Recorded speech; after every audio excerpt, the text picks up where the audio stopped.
Bom dia! Estamos aqui em mais uma escola bíblica dominical e louvamos ao Senhor por mais essa oportunidade. Mas hoje vamos começar uma nova revista, então se você ainda não adquiriu, é essa revista aqui da santificação, e hoje vamos iniciar com a lição 1, que fala sobre a santidade de Deus. A lição 1, ela tem como versículo-chave o texto de Isaías 6, versículo 3, que diz assim: E clamavam dizendo, Santo, Santo, Santo é o Senhor dos exércitos, toda a terra está cheia da sua glória. Então nessa lição nós vamos conhecer alguns aspectos da santidade de Deus para sermos inspirados a andar nesse caminho de santidade. Nós sabemos que o cristão necessita ter uma vida santa, separada, santificada, para se achegar ao seu Deus que é santo. Então, a santidade de Deus, ela é um dos seus atributos morais, ou seja, uma das qualidades essenciais do caráter de Jesus, do caráter de Deus. Então, nós podemos dizer que a santidade e o seu amor ocupam lugar de destaque dos seus atributos. Eu lembro aqui da escola dominical e também das aulas do Instituto Bíblico da nossa igreja, onde estudávamos os atributos de Deus. Então, a gente sabe que a santidade e o amor ocupam realmente esse lugar de destaque nesse caráter. Então, santidade, ele é intrínseco ao nosso Deus. Então, no capítulo 1 da lição, ele já fala sobre o conceito da santidade, o conceito da santidade divina, da santidade de Deus. Como eu falei há pouco, a santidade de Deus ela é intrínseca, incriada e indestrutível, não é mantida pela força de vontade. Isso quer dizer que Deus é santo pelo simples fato de ser santo. E não porque ele quer ser. É intrínseco, é uma qualidade intrínseca à sua natureza, a natureza divina. Então Deus é santo porque é santo.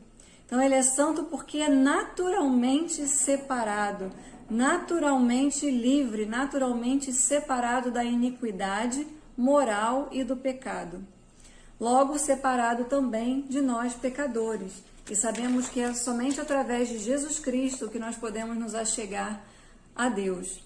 Então vamos ver na Bíblia as implicações da santidade de Deus.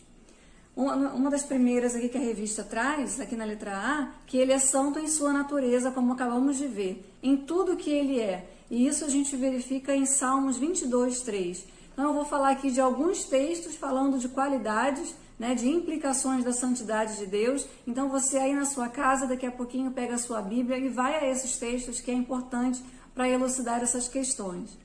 Então em Romanos 12, 2, ele fala que ele é santo em sua vontade. Tudo que o Senhor anseia, toda a vontade de Deus tem santidade, revela santidade. Em Salmo 145, 17, ele fala que ele é santo em suas obras, ou seja, em tudo que ele faz. Tudo que ele faz é santo. Nada do que ele realiza tem iniquidade, tem pecado. Então, ele é santo em suas obras. Tudo que ele faz é perfeito. Ele é santo também em suas palavras. Isso está em Salmo 66. Então, a sua palavra tem santidade. Ele é santo separado dos outros seres. Isso está em Ezequiel 15, 11. E, por fim, ele é separado do pecado. Isso está em Isaías 59, 1 e 2. Então, nós vemos aqui que pela sua natureza ser santa, por Deus ser santo, simplesmente pelo fato da sua natureza, de ser atributo da sua natureza, nada que ele faz é errado. Tudo que ele faz revela a santidade. Não é como os homens, que possuem vontades, muitas vezes, contrárias à vontade perfeita de Deus, mas o obedece, Então, apaga a sua vontade e acaba fazendo o bem em obediência a Deus. Então, diferentemente do homem, o Senhor, nosso Deus, ele é santo por sua natureza, então todas as suas vontades são santas. Em nenhuma de suas vontades existe pecado, existe o desejo de fazer alguma paixão, enfim, algo movido pelas paixões humanas ou por capricho. Toda a vontade do Senhor é perfeita. Então nós vemos aqui no capítulo 2 as manifestações da santidade de Deus. Deus manifesta que é santo mediante o seu relacionamento com a criação, em especial com o homem. Então nós podemos ver 3 manifestações da santidade divina. que são, a primeira, sua retidão. Nós já vimos aqui que seus caminhos são retos, né? O seu caminho é reto. O que é isso? Ele sempre age de modo coerente, correto, reto. A retidão de Deus leva-o sempre a fazer o bem.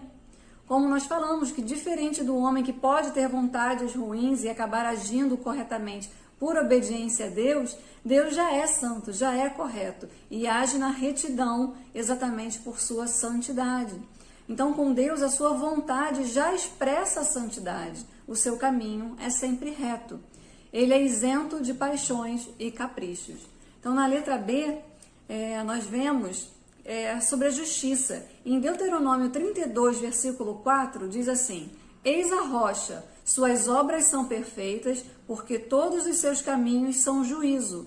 Deus é fidelidade e não há nele injustiça. É justo e reto. Então nós já vemos aqui a justiça e a retidão como esses dois pontos que nós estamos vendo aqui na revista de características, né, de manifestações da santidade de Deus. Então a justiça também é a expressão dessa santidade.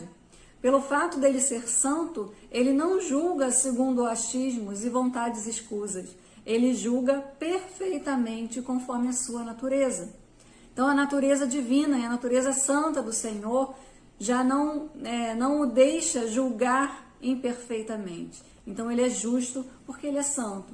Então ele é justo para perdoar pecados, para recompensar o obediente e também para punir os que não se arrependem. E com essa punição nós vemos aqui a terceira manifestação da santidade de Deus, que fala sobre a ira.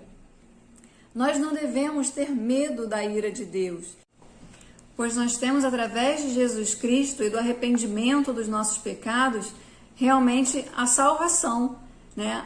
o perdão dos nossos pecados.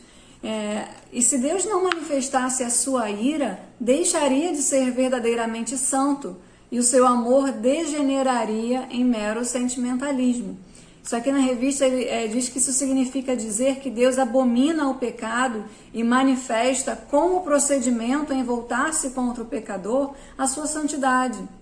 Então nós vemos nas Escrituras que o povo peca de forma dissoluta contra ele, o povo volta-se para os ídolos, o homem mantém-se rebelde contra o Filho de Deus e a impiedade prevalece. Mas na condição de cristãos nós não devemos temer a ira, pois embora fôssemos por natureza filhos da ira, agora depositamos a nossa fé em Jesus, que nos livra da ira vindoura. Então, compete a nós exatamente rejeitar o pecado, porque Deus o abomina.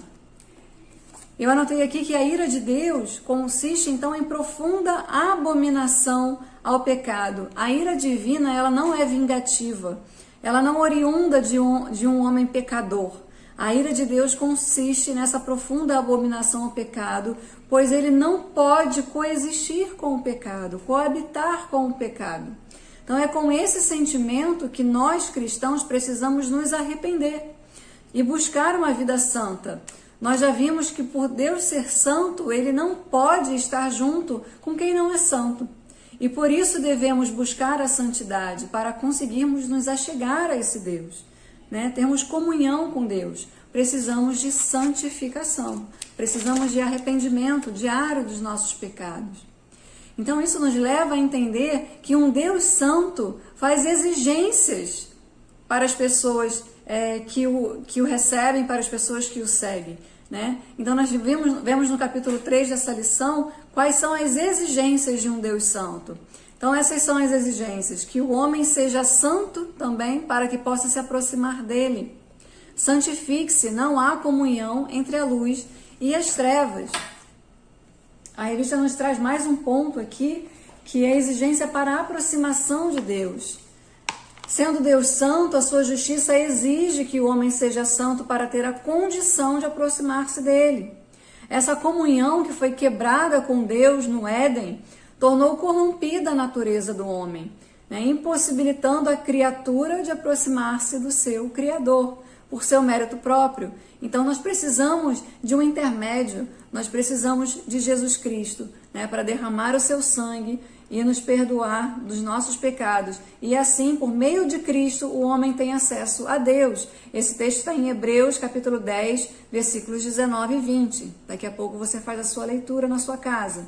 Então, na santidade de Deus está essa razão para a exigência da expiação dos nossos pecados. E o que a santidade de Deus exigia, o seu amor providenciou mediante o sacrifício do seu Filho. Então, como Deus é santo, é justo, é reto, Ele também enviou uma forma, de salvação para que o homem pudesse novamente se achegar a Ele. Então, que exigência mais o Senhor nos traz aqui para manter essa comunhão com Deus? Exige-se que o homem tenha reverência e temor. Então, o que o Deus Santo hoje nos pergunta? Quem subirá ao monte do Senhor? Quem há de permanecer no seu santo lugar?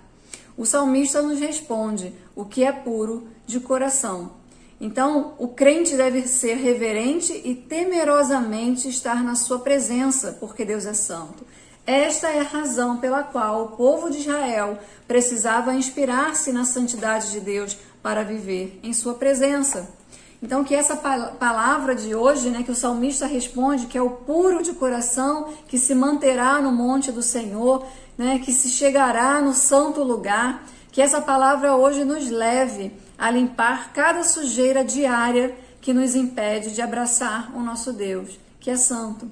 Santo, santo, santo é o Senhor dos Exércitos. Que Deus nos abençoe nessa manhã, tenha uma ótima semana e não deixe de estar conosco na quarta-feira na EBD Online. Vou deixar o link aqui para você, para podermos nos aprofundar nessa lição e na santificação que precisamos aprender diariamente para estar junto com o nosso Deus. Amém? Deus nos abençoe.